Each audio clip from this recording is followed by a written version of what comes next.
왜냐하면 자기들끼리? 보수의 한 축이 네. 의사일 거 아니에요. 보수의 한 축에 내 팔 잘렸으니까 난 이 정도로 열심히 한다? 이렇게 보여주려고 그랬겠죠. 하지만 정권을 지탱하는 축들이 있는데 보수의 축을 의사들이 갖고 있는데 거기를 이렇게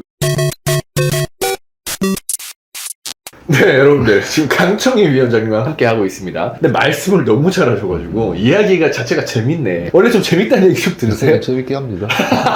예. 아, 그래서 또 경공에서도 많이 나가지고 아니 근데 되게 재밌으세요. 자, 요거 하나 여쭤보고 싶어요. 저희 공통 질문인데 강청희가 본 이재명 어떤 사람인가? 뭐 요거. 확실한 사람이다. 의지도 확실하고 하고 싶은 목표도 명확하고 뭘 할지 다 보이기 때문에 확실한 사람이라고 좀 믿습니다. 확실한 사람이다. 그러니까 옆에서 봤을 때 그런 네. 느낌을 좀 받으신 거군요. 이재명 대표의 좀 알려지지 않은 색다른 매력 같은 게 좀 있을까요? 굉장히 솔직하고 좀 담백한 게 있으세요. 이렇게 같이 그래요? 인재 영입돼서 이제 식사하는 기회도 있고 뭐 굉장히 본인의 이야기를 솔직하게 털어놓고 하세요. 그게 굉장히 강점이 있다고 좀 보고요. 그다음에 이재명 대표가 남다르게 좀 본인이 경험하신 부분이 좀 많잖아요, 사실. 그렇죠. 어렸을 때부터 지금까지 그런 부분에 대해서 느낀 거, 그다음에 그걸 어떻게 승화해서 국민들한테 돌려줄 것인가, 그런 부분이 의지가 명확하기 때문에 저는 그래서 믿고 맡겨도 된다 생각하고 있어요. 이거는 의사 강청희가 본 이재명인가요? 아니면은 그냥 강청희? 그냥 60 먹은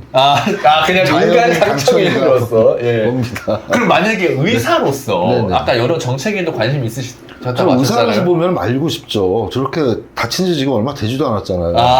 그런 아니, 지금 측면에서 1월에 그렇게 깊게 자치시고, 그리고 지금 벌써 몇 월이에요? 8월이니까 한 7개월? 이제 6개월 정도 되게 보거든요, 회복 기간을. 근데 그동안 너무 무리하고 또 다니신 거 아닙니까? 그 의사로서는 저렇게 하는 건 말리고 싶죠. 충분히 더 휴식을 해야 하는데 휴식하고 좀 쉬엄쉬엄 해야죠. 근데 지금 뭔가 더 급하게 지금 좀 해서 빨리 뭘 국민들한테 안기고 싶어 하는 그런. 그때 왜냐면 테러 당시 때도 네. 사실 총선이 네. 또 임박했을 때잖아요. 총선도 총선이지만 이 정권이 하는 일이 시시각각 나라를 더 악화시키잖아요. 그러니까 그거를 중간에서 막고 돌이켜야 되니까 굉장히 조급하게 지금 움직이시는 것 같아요. 그 아까도 얘기 잠깐 나왔지만 의대 정원 문제 네, 네, 이게 네. 지금 어쨌든 윤석열 정권의 어떤 가장 큰 실정이 가장 큰 될 거예요. 실정이라는 거잖아요. 네. 그것도 이재명 대표도 이거 관련해서 또 싸워주고 있으신 거고. 네, 네, 네. 근데 좀 어떠세요? 좀 전문가로서 그러니까 좀 살짝 그거에 대해서 좀 저는 이야기를 주시면 배경을 좀 먼저 들여다볼 필요가 네, 있다. 네, 네. 정부가 왜 이렇게 했을까? 대통령은 왜 2,000명 얘기했을까? 그거 한번 지켜봐야 되는데 네. 딱 하나예요. 의사의 독점권을 깨겠다. 의사의 독점권을 그러니까 깨겠다. 진료 영역, 건강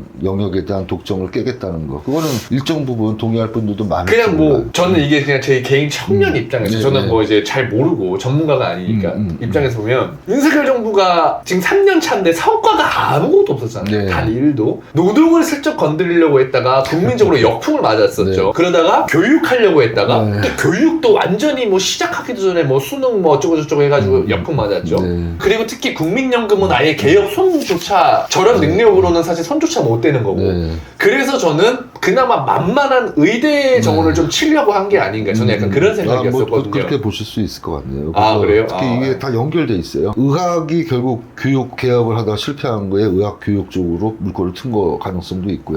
네. 그러니까 노동이라는 게 여기 같이 들어있죠. 그러니까 의사만 노동하지 않습니다. 의료 영역에는 간호사, 그럼요. 그다음에 네네네. 의료 기사들도 있고 여러 가지 종사자들이 있기 때문에 지금 어떻게 됐습니까? 상급 종합병원이 50% 진료가 급감을 하니까 구조조정에 들어갔잖아요. 그 직원들에 대한 구조조정이 들어갔어요 이미. 그 다음에 간호사 신규로 배출된 인력들 취직이 안 됐어요. 되네. 그게 2만 명 수준이에요. 그 적체돼 있어요. 이런 노동의 대란을 또 일으킨 거죠, 어떻게 보면. 그다음 또 한 가지 연금 안 되니까 국민건강보험 지금 망가뜨리는 거 아닙니까? 저 이렇게 봐요. 그래서 이거는 의사 독점권을 깨겠다는 취지가 의사들이 기득권화돼 있어서 환자들한테 잘 안 해주니까 잘 말듣게 하기 위해서 깨겠다 이런 개념이 아니라 건강 사업에 대한 독점권을 의사들이 쥐고 있기 때문에 제어할 수 있는 기능을 없애고 건강 관련 사업에 자본이 들어가겠다는 그런 의료 영리화에 어떤 물꼬를 트겠다는 의지가 강해요. 그러니까 의료 영리화가 여기서 뭐 원격 의료 도입부터 시작해서 의료 데이터베이스 활용하는 문제, 민간보험 키우는 문제, 그다음에 건강보험을 이렇게 갑자기 의료인 수를 늘리면 고갈이 금방 앞당겨질 거 아닙니까? 그런 상황에서 민간보험은 자연스럽게 커져갈 수밖에 없거든요. 그런 상황을 자꾸 유도하고 있는 거죠. 그래서 예전에 KDI가 만들었던 의료 서비스 선진화 방안, 거기에 따라서 이명박 정부부터 박근혜 정부가 했던 일을 또다시 이어서 윤석열 정부 정부가 해보려고 하다가 사고를 너무 크게 쳤다고 저는 생각합니다. 그러니까 윤석열 문제뿐만 아니라 어쨌든 그 주위 참모들이 다 이걸 그렇죠. 기획했을 거 아니에요? 그럼요. 총체적으로 그냥 문제가 있는 그러니까 거구나. 의료 정책은 보건의료 전문가가 짜서 국민적 합의를 봐서 이렇게 진행하는 게 맞는데 경제학자 중심의 의료 정책은 돈이 중심이 된 정책이기 때문에 그게 본질인 제대로 거네. 된 보건의료 정책이 나올 수가 없죠. 그러니까 진짜 돈에 얽힌 그런 경제 관료들이 앉아가지고. 그러니까 이 사람들이 걱정하는 건 저출생 고령화 시대에 노인 의료비가 급증하니까 의사 인건비를 낮추겠다. 너무나 단순한 생각이잖아요. 근데 그 의사 인건비 자체가 건강보험에 수가로 돼 있지도 않아요. 의사 행위료는 있는데 우리나라의 인건비는 따로 계상돼 있지 않습니다. 그다음에 의사를 많이 뽑는다 해서 의사 인건비 내려가지 않아요. 전체 의료 이용량과 전체 의료 비용은 일정하게 또 유지가 되기 때문에 올라가면 올라가지 내려가지 않습니다. 그럼 바보 같은 생각을 하면서 의료 경제학자라고 자부하고 있는, 실제로 그거 전공한 사람도 없어요. 우리나라에 지금. 그러네. 현 정부에 없습니다. 그런데 의료 경제학자라고 포장을 해서 저렇게 망가뜨리는 정책을 하면 어떻게 앞으로 국민들이 믿고 몸을 맡기고 건보 체계에서 의사들을 진료를 볼 수 있겠어요? 서로 불신이 생기기 때문에 맞아요. 이제는 끝장났다고 저는 생각해요. 그 문제로 인해서 지금 어쨌든 윤석열 정부 안에서도 지금 이것도 문제가 있는 거 아니에요? 왜냐하면 자기들끼리. 보수의 한 축이 의사일 거 아니에요. 그러니까 보수의 한 축에 내 팔 잘렸으니까 난 이 정도로 열심히 한다? 이렇게 보여주려고 그랬겠죠. 하지만 정권을 지탱하는 축들이 있는데 보수의 축을 의사들이 갖고 있는데 거기를 이렇게 매도해버리면 거의 뭐 반국가 사범으로 매도한 거 아니에요? 그러니까요. 다 압수수색하고 그다음에 아예 투쟁체 못 만들게 하고 그러다 보니까 지금 대화 상대도 없어지고 그러니까 이 문제에 대해서 만약에 자기네들 지지자들 사이에서라도 이게 똘똘 뭉치거나 그렇죠. 지지를 받으면 되는데 이게 바보 같은 게 자기네들 내부도 휘집어서 그래서 오히려 사람들이 네가 보수냐 윤석열 그런 얘기가 나온다는 거 아니겠습니까? 맞습니다. 그게 앞으로 언제 문제가 되면 10월 넘어서 학력고사 보겠죠. 근데 대학 입시 지원을 할 때 지금 의대생들이 복귀 안 했어요. 다 휴학을 한다고 가정했을 때 1학년이 3,000명 수준에서 지금 4,500명이 더 7,500명을 소화해야 돼요. 그게 가능하겠습니까? 그러면 신입생을 못 뽑거나 뽑아도 교육을 못 하거나 이런 사태가 벌어질 텐데 그때가 의료 대란의 제일 큰 문제가 나타나는 첫 번째 시작이고 두 번째는 지금 상급 종합병원이 무너지고 있죠. 사실 진료 자체가 환자들이 내가 원할 때 원하는 병원에서 원하는 진료를 못 받는 시스템으로 고치고 있잖아요. 그럼 국민들의 불만이 점점 올라갈 겁니다. 그 다음에 그런 상황 때문에 병원을 전전하다가 생명을 잃는 불행한 사건이 한두 건 더 생긴다 그러면 정권이 역풍을 맞고 이것 때문에 탄핵이 얘기될 거라고 생각합니다. 이것이 탄핵의 핵심이다. 의료가 먹고 사는 문제보다 살고 죽는 문제가 더 큰 문제입니다. 어떻게 보면. 먹고 사는 문제도 해결 못했는데 살고 죽는 문제까지 해결을 못하면 그런 정부는 있을 필요가 없죠. 국민들이 그걸 자각하지 못하겠습니까? 제가 볼 때는 민주당이 여러 가지 지금 최해명 사건부터 시작해서 탄핵에 관련된 여러 가지 잘못된 정부의 잘못들을 지적하고 있지만 의료 대란 문제만큼은 아직 소극적으로 대응하고 있잖아요. 보다 이제 적극적인 대안을 가지고 대응을 해서 국민들 피해를 막아야 된다. 저는 그렇게 생각하고. 아니 그래서 실제로 지금 말씀 주신 것처럼 아까 전 상징성 굉장히 중요하다고 생각하는데 강청희 위원장님이 이런 거 또 불을 지필 수 있는 거 아닙니까? 이 탄핵의 트리거에 대해서 이재명 대표가 위원장님한테 전화도 좀 많이 하실 것 같아요. 뭐 자문을 구한다든가 뭐 그런 건 없어요? 없습니다.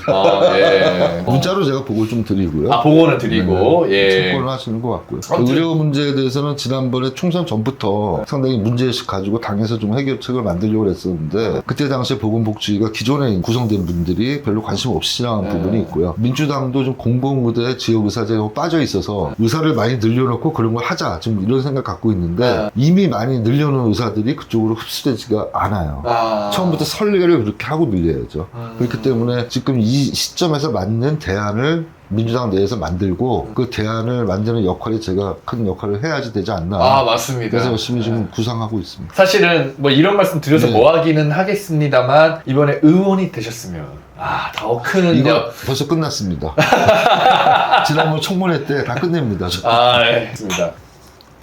그리고 강청희 위원장님이 아까 좀 전에 말씀하신 거랑 좀 연계가 될 것 같은데 민주 진영에서 어쨌든 활동 중이시잖아요. 민주당과 가까이 있고 또 이재명 대표한테 보고도 드리고 있는 사이고 좀 어떤 세상을 바라세요? 개인적으로는. 저는 새로운 세상이라고도 표현하죠. 그러니까 모두가 기본적인 보장을 받으면서 국가로부터 좀 보살핌 받는 나라. 그러면서 평등하다고 다 균등하다는 아니지만 적어도 기회도 균등하고 내가 차별받지 않는다는 생각을 할 수 있는 그런 세상을 제가 살아있는 동안 만들어 놓고 갖고 가고 싶어요. 약간 대동세상 네, 이런 거네요. 뭐 그런 네, 개념인가요? 당연한 얘기예요. 21세기는 그런 세상만 살아남습니다. 지금 4차 산업이 들어오면서 사람들이 일할 수 있는 기회는 더 없어질 거고 돈 벌 수 있는 수단이 없어지잖아요. 네. 그러면 고학력이나 그런 직종에 종사하는 사람만 더 많은 돈을 벌게 되는 세상이 되는데 네. 그럼 당연히 차별이 심화되죠. 그러니까 건강도 형평성이 있어야 되고 재정적인 어떤 학력이나 이런 문제 모든 사회 전반의 형평성이 이루어지려면 그런 거를 기준으로 만들어주는 정부가 들어서야 입법도 하고 행정이 받쳐줘서 되는 거지. 지금 나만 잘 먹고 잘 살자는 생각 가진 사람들의 집단 하에서는 그런 세상이 오지 않죠. 그러게요. 아니 왜냐면 또 이렇게 잘 나가시는 의사가 이런 생각을 하기가 사실 쉽지 않거든요. 네. 확실히. 의사들의 기본 시작은요, 다 난 누구나 똑같다고 저는 생각해요. 뭐 있는 집에서 시작했건 없는 집에서 시작했건 돈 벌려고 의사 되는 사람은 사실 없어요.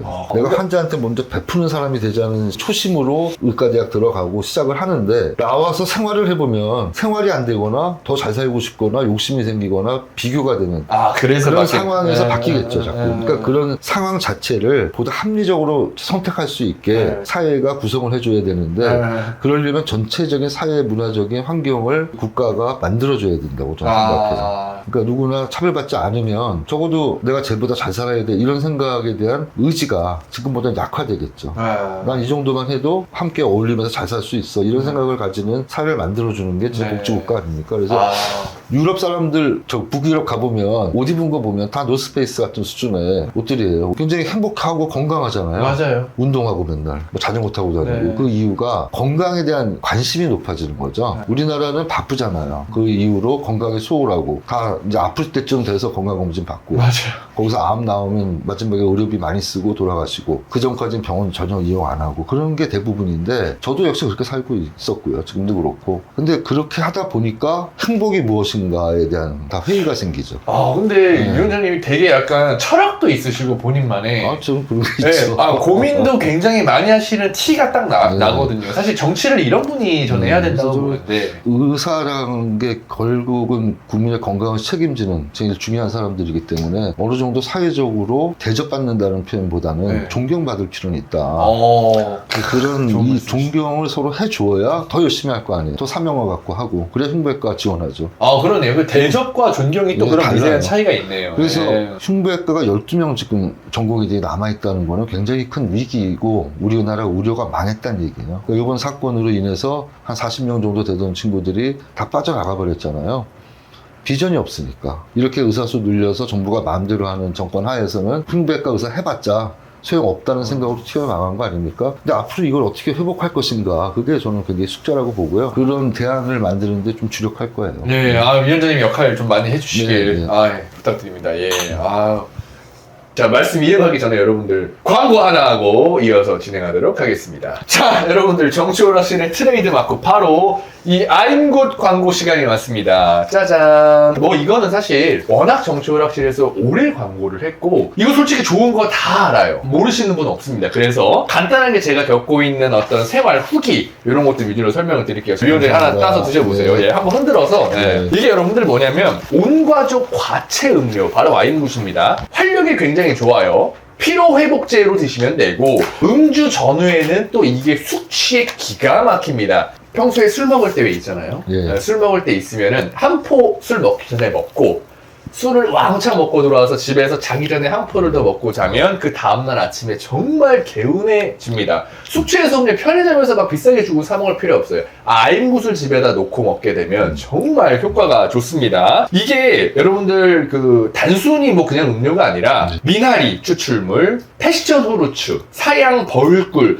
이런 과채가 들어간 음료이기 때문에 한 포에 무려 29종에 가까운 비타민 관련 성분을 담고 있어요. 그래서 평상시에 먹어도 정말 피로에 아주 도움이 돼요. 저도 사실 사장님이 저희가 광고 들어오고 나서 저희 집에 한 박스씩 무려 지금 한 8개월 동안 보내주고 계신데 저도 하루에 한 포, 2포씩 먹거든요. 정말 밤늦게 운전해도 졸음 운전을 안 할 정도로 정말 제가 많이 느끼고 효과를 보고 있는 그런 제품입니다. 그리고 사장님이 또 민주진영 지지자분이세요. 그래서 민주진영에서 구매합니다. 또는 정치오락실 보고 연락드렸어요 라고 하시면 44%까지 할인을 오. 해주고 있습니다. 여러분들 우리가 이런 사장님을 도와줘야 사실 이런 내수 경제 또 지역 경제도 활성화가 되고 딴 거 팔아봤자 뭐 의미 없잖아요. 우리 민주 진영에 도움을 주시는 분들끼리 연대를 하면 정말 더할 나위 없이 좋겠다. 여러분들 진짜 아임도 많은 관심 부탁드리고요. 지금 아래에 번호 나가고 있을 겁니다. 여기로 전화하셔서 정치오락실 보고 문의했다고 하시면 할인 들어갑니다. 자, 아임군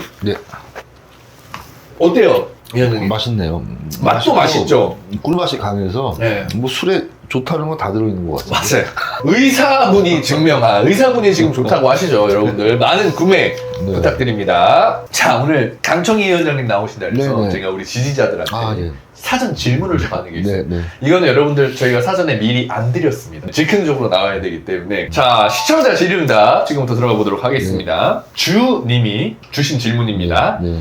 낙선하시고 민주당에 입당한 거 후회한 적 없었나요? 입당 후회는 안 했고요. 네. 강남에 나온 거 좀 후회한 적 있어요.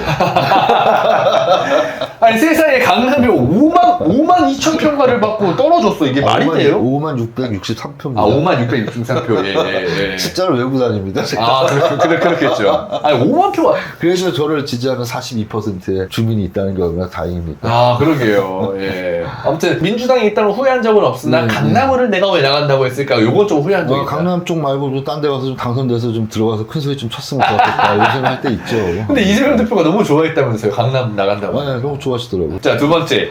아몬드와 호두님. 네. 강남처럼 이념이 아니라 경제적인 이유로 투표하는 곳에서 민주당으로 당선하려면 민주당에 바라는 점이 무엇이 있을까요? 되게 중요한 질문. 이거 중요한 질문이에요. 제가 이번에 강남 서초 당원의 방, 당원 대회를 지금 준비하고 개최하는데 그 이유가 강남에 대해서는 민주당도 정책적 변화를 해야 된다고 저는 생각해요.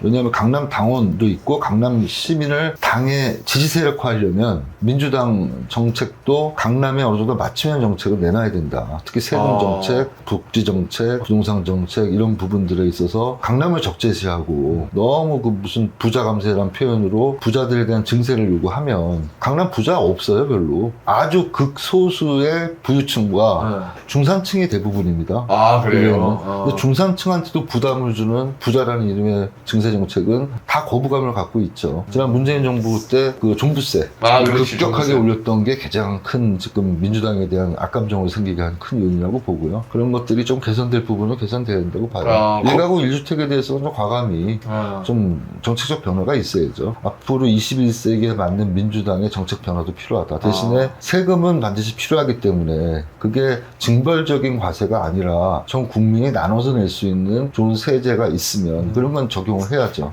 하지만 한쪽 계층에 대해서 너무 징벌적으로 하는 건 거부감을 양산할 수밖에 없어요. 그다음에 법인세가 이런 문제 당연히 해야죠. 그렇죠. 네, 대기업이나 상속 문제도 뭐 우리 중산층 서민의 상속 문제가 아니라 극부유층의 그 상속 문제에 대해서 강하게 좀 과세할 필요가 있고요. 대신에 거기에 곁들여서 일부 서민까지 포함되는 그런 억울한 세금은 완화시킬 때가 되지 않았나 싶어요. 그런 제안들을 해야죠. 근데 이게 사실 민주당이 바라는 점인데 위원장님 얘기를 들어보면 굉장히 약간 구체적이고 뭔가 굉장히 설득력이 있는 주장들이에요. 평소에 얼만큼 이런 것들을 고민하시는지가 딱 지금 저는 보이는 대목이다. 아마 충분히 답변이 되셨을 것 같고요. 아린님이 질문 주셨는데 이분은 과거형, 현재형, 미래형 이렇게 3단계 질문을 주셨어요. 뭐 과거부터 들어가 볼게요. 전교 1등만 하시면서 공부만 했었나요? 혹시 학창시절 가장 큰 일탈은 무엇이었나요? 과거예요. 네, 과거형 질문입니다. 학창시절 어디까지가 학창시절인 거예요? 학교 다닐 때. 대학교 포함해서. 술 마시고 그런 게 일탈이죠. 술 마시고 수업 안 들어가고 놀러 가고 일탈 아닙니까? 그렇죠. 근데 그거는 조금 흔한 일탈이고. 뭐 다른 뭐 특별한 건 없었다. 그런 건 없죠. 뭐 학교 다닐 때 뭐 패싸움을 했다든가 뭐 그런 일탈은 없었다. 그 중학교 때, 고등학교 때 싸움 다 하잖아요. 패싸움을 안 해도 싸움을 한 번씩 하는 거죠. 네. 학폭을 하지는 않았습니다. 그렇죠. 네. 근데 되게 또 위원장님 인상이 좋으셔서 저는 누구 맞는 거 많이 도와줬어요. 정의의 사도. 네. 그거 잘 보고 넘어가질 못해. 근데 되게 싸움이 어렸을 때 싸움하는 거 보면 센 놈이 약한 사람. 보통 그렇죠. 그렇게 하잖아요. 약한 사람 편 들어줘야지. 그러면 정의감이 좀 있죠. 패싸움은 안 했습니다. 혼자 잘 싸우는데 뭐하러 패싸움하니까. 자, 현재형 가치로서 정당을 지지하는 세대를 지나 실익을 주는 정당으로서의 면모도 필요하다고 생각합니다. 강남 지역 주민이 국민의힘을 뽑아 얻는 구체적인 이득은 무엇인가요? 왜 그들은 민주당은 그걸 못 해준다고 생각하나요? 저는 강남 시민들이 그 이상한 만족감을 가지시더라고요. 어떤 말이죠? 제가 이 선거 때 경험한 거는 저 정도 되면 빨갱이라는 표현을 듣지 않아도 되는 위치의 사람인데 저한테 빨갱이라는 얘기를 해요. 왜냐면 우리 집안도 아버님 군인이셨고 그다음에 저도 군대에서 제대하고 또 예비군 때 진급한 사람이에요. 예. 그러니까 아버지께서 훈련 더 받으라 그래갖고 그럼 예비군 때 진급 기회가 한 번 있잖아요. 네. 장교 그 연수 채우기 때문에 소령까지 했는데 그런 사람 보고 빨갱이라고 그러면 우리 실제로 소령 전역이세요? 네, 그 소령이 됐어요. 원래 대위인데. 대위인데. 소령이 됐어요. 그래서 그건 예비군 때 훈련 받았어요. 그런 사람 의사 중에 아마 없을 거예요. 좀 뭐라 그럴까 이 사람들은 자기들의 재산을 지킨다 어떤 과정을 거쳐서 축적한지 모르겠지만 내 재산 내가 지킨다 사유재산의 어떤 개념 이건 확실한 분들이죠. 그럼 토지 공개념을 얘기하니까 그런가 보다 이렇게 생각할 수도 있는데 또 한 가지는 내가 국힘을 뽑음으로 해서 좀 민주당의 빨갱이를 떨어뜨렸다 이런 어떤 기쁨, 그런 자아도취 이런 거 느끼는 분도 꽤 있더라고요. 가만히 보니까. 그래서 그거를 깨려면 그런 분들이 요구하는 게 정확히 무엇인지 알아야 되는데 그분들은 요구하지 않아요. 이미 다 가졌기 때문에 그래요. 예, 이미 다 가진 분들하고는 저희가 더 얘기할 건 없다고 저는 생각을 해요. 올바르게 불리려고 노력하는 우리 열심히 사는 사람들, 그 다음에 내가 노동해서 가치를 가지고 벌고 더 내 집이 커지고 내 자식들이 더 잘 살게 되고 교육을 더 많이 시켜주고 이런 데서 행복을 느끼는 사람들을 위해서 민주당이 더 노력을 해야 된다는 생각합니다. 네. 이미 많은 걸 가지고서 지키려고 하는 분들, 그분들의 잘못된 생각까지 바꾸기에는 시간이 너무 짧아요. 우리가 대선이 언제 올지 모르지만 그렇기 때문에 반드시 정권 교체하기 위해서는 우리가 대국민 전략을 좀 정밀하게 세워야 된다. 그 중에 제일 중요한 부분이 복지와 의료라고 저는 생각해요. 맞습니다. 경제정책도 중요하지만 국민들이 체감하는 복지, 체감하는 의료의 변화 이거야말로 진짜 경쟁력이 국힘보다 훨씬 있다고 저는 생각합니다. 어쨌든 말씀 주신 대로 우리가 이제 인구 자체가 저출산 고령화로 가잖아요. 네. 고령 인구가 많아진다는 거 많아질수록 앞으로 이 건강에 대한 관심도도 상당히 높아지는 그런 추세로 갈 거란 말이죠. 네. 시대적 흐름이. 두 가지인데요. 네. 건강에 대한 관심이 있는 사람들은 중장년층에서 많아질 거예요. 네. 근데 중장년층의 건강 관심이 높아지는 건 굉장히 좋은 현상이에요. 그분들이 관심을 가지고 사전에 예방을 하면 질병으로 이완되는 걸 막을 수가 있고 예. 병이 생기면 일단 몸도 아프지만 돈도 많이 들어갑니다. 그거는 국가적인 부담도 많이 커져요. 질병이 안 생기게 건강 생활을 오래 할 수 있게 만들어주는 게 국가의 역할이에요. 그걸 하기 위해서 모든 의료가 거기에 포커스를 좀 둬야 된다고 보고요. 그 다음에 노령화된 인구에 대해서는 복지가 잘 돼야 돼요. 복지를 잘 해줘야 잘 드시고 잘 또 누리고 편하게 사셔야 삶의 질이 올라가요. 네. 그 다음에 이분들이 아팠을 때 초고령화에서 이제 아픈 노인들을 어떻게 할 것인가. 지금까지는 자식들이 가서 부양도 하고 병원도 지키고 하지만 그 간병 누가 합니까 앞으로? 며느리가 합니까? 아드님이 합니까? 못하잖아요. 이게 중요해요, 여기. 이 돌봄이 간병에 대한 돌봄만 얘기하는 건 아니지만 네. 그런 모든 의료 시스템을 만들어주는 거를 설계를 잘 해놔야 돼요. 초반에 그렇죠. 세팅을 잘해야 네. 된다. 그래서 제가 할 일이 그거라고. 그러니까 의사 인력은 뭘 해야 되고 간호사는 뭘 해야 되고 이 요양 간병사는 뭘 해야 될지 이런 내용들을 잘 만들어서 거기에 대한 비용 지출을 적정하게 할 수 있는 시스템을 구축을 해야 건강보험 제도가 지속적으로 간다고 저는 네. 보기 때문에 앞으로 제가 할 일은 그것이라고 믿고 있습니다. 좋습니다.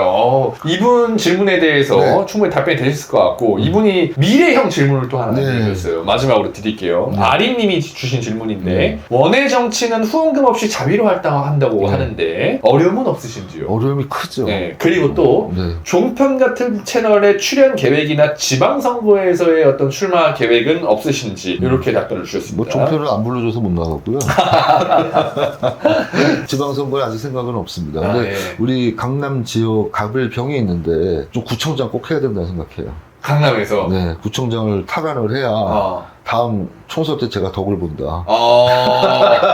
그러면 일단 구청장은 나와야 되는데 본인은 일단 아닌 거네요. 왜냐면 그 덕을 보고 유연이 돼야 되니까. 왜냐하면 제가 선거를 뛰어보니까 구청장을 어느 단계 갖고 있냐에 따라서 선거가 굉장히 쉽게 갈 수도 있고 어렵게 갈 수도 있고. 지역구 선거는 네. 영향이 있죠. 이미 뭐 다 해놨는데 가서 할 게 없잖아요. 이쪽은 뭐 선심 다 펴놨고 그쪽 지역에서 할 걸 다 해놓은 그럼 상태에서. 개인적으로 누가 있으면 좋겠어요? 그 강남 구청장. 아니 새로운 사람 좀 물색을 해서 열심히 찾고 있어요. 네, 네. 뭐 아시는 분 중에 그래서 박경민 의원이나 뭐 이런 분들. 다들 뭐 딴 생각들 있는 것 같아요.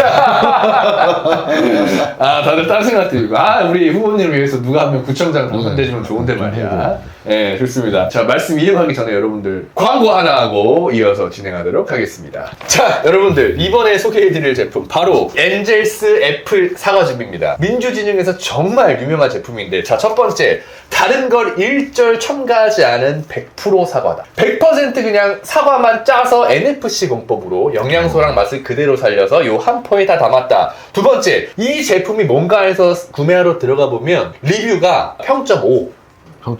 그냥 모두 이걸 사는 사람들은 100% 만족하고 재구매한다. 이렇게 봐주시면 될 것 같습니다. 그리고 물가 상승률, 요즘 사과 엄청 비싸잖아요. 네네.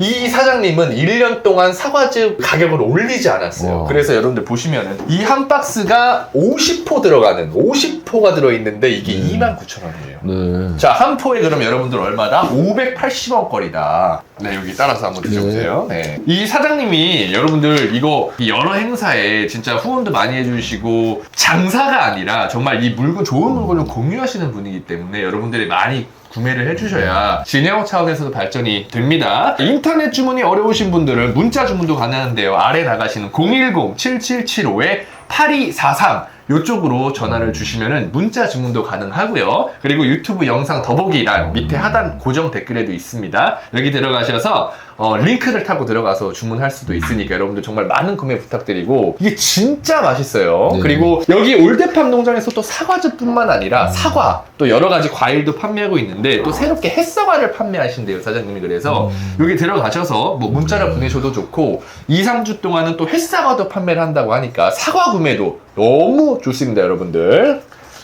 이게 저맛하고 똑같네요. 그 왜 스타벅스 가면 파는 사과 주스 이렇게 유리. 아, 그 비싼 거. 네, 응. 그거랑 비슷하네요. 아, 진짜 달콤하고 맛있어요. 특히 아침에 먹기 너무 좋아요. 아침에 여러분들 일어나서 물 한 잔 먹고 사과 샴푸 먹잖아요. 그러면 변비에도 좋고 소화도 잘 되고 하루 종일 몸이 개운합니다. 아침에 사과란 말 있죠. 사과 깎아먹기 귀찮을 때 요 사과즙 한 포로 건강도 챙기시길 바랍니다. 지금까지 엔젤스 애플 사과즙이었습니다. 고맙습니다. 아, 자, 우리 위원장님이랑 벌써 지금 순식간에 1시간이 넘어버렸어요. 오늘 방송 좀 재밌으시죠? 네, 뭐 이런저런 말씀 많이 드린 것 같습니다. 예, 좋습니다. 자, 강청희 위원장님을 지지하시는 분들이 굉장히 많고 또 응원하시는 분들이 굉장히 많아요. 선당 후사라고 보시는 분도 많아요. 강남의 출마가 다들 꺼려하는 곳에 어쨌든 나가서 솔직히 성과는 거뒀다고 저는 봅니다. 5만 표를 이상 받고, 그렇지만 어쨌든 안타깝게 낙선을 하셨었고, 어쨌든 그런 의미에서 이제 응원하시는 분들이 많은데 뭐 그동안 못했던 말씀도 좋고 앞으로의 계획도 좋고요. 우리 지지자들한테 한 말씀 해주시면 좋을 것 같습니다. 제가 의사 출신이지만 이제 보건행정 쪽을 하고 그다음에 정치인의 길에 이제 들어섰습니다. 정치인의 길에 들어서서 곧장 원내에 진입해서 제 역할을 다 했으면 물론 저도 좋았겠죠. 여러분도 또 만족하셨을 거라고 생각합니다만, 지금 이 낙선 후에 지역위원회부터 바로 잡고 가는 일 자체가 굉장히 힘들지만 보람 있는 일입니다. 이 강남 지역의 조직 재건하고 강남이 서울의 다른 지역보다 더 열심히 우리 민주당 활동 해주는 모습들을 자꾸 보여드릴 때 더 험지에 계신 분들이 또 용기를 얻을 거라고 저는 생각을 해서 더 열심히 좀 활동하고 있고요. 그 다음에 이제 생계를 위한 일도 해야 되기 때문에 생계를 위한 일을 가급적 저희 당 활동과 좀 연계해서 할 수 있는 일이 무엇인가 많이 고민하고 있습니다. 그런 부분들이 이제 어느 정도 안착이 되면 여러분께 다시 또 인사드리고 좀 홍보도 좀 하겠습니다. 그동안 많은 성원 주셔서 감사드리고, 정당 대회 갈 때마다 또 와서 반갑게 맞이해 주시는 당원님들 계셔서 굉장히 큰 힘이 되고 있습니다. 우리 강남에서도 더 열심히 해서 반드시 우리 이재명 대통령 만드는 그 작업에 일조 역할을 하기 위해서 열심히 더 노력하겠습니다. 감사합니다. 네, 고맙습니다. 여러분 이렇게 방송 마무리하겠습니다. 고맙습니다.